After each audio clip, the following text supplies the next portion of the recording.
আসসালামু আলাইকুম, কেমন আছেন সবাই? আশা করি ভালো আছেন। আল্লাহর রহমতে আলহামদুলিল্লাহ আমিও ভালো আছি।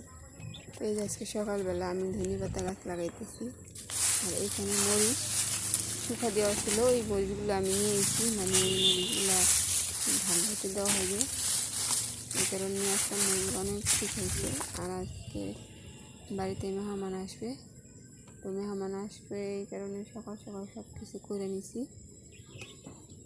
আর এই যে সেমাইগুলো পাক করা হয়ে গেছে, সকালবেলায় পাক করে রেখে দিছি। 2 পদের সেমাই, ওইটা হচ্ছে বাংলা সেমাই, আর লাচ্ছি সেমাই সাদা লাচ্ছি।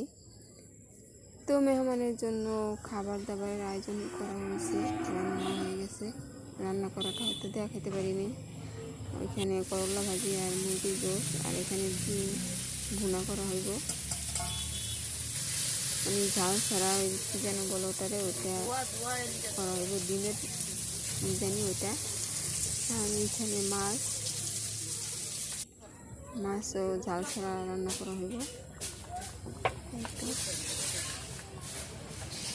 তো পেঁয়াজি না কি বলে,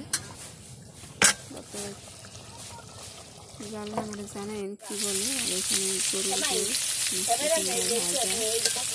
মিষ্টি কুমড়া ভাজার সাথে আছে আপনি চিংড়ি মাছের ভর্তা,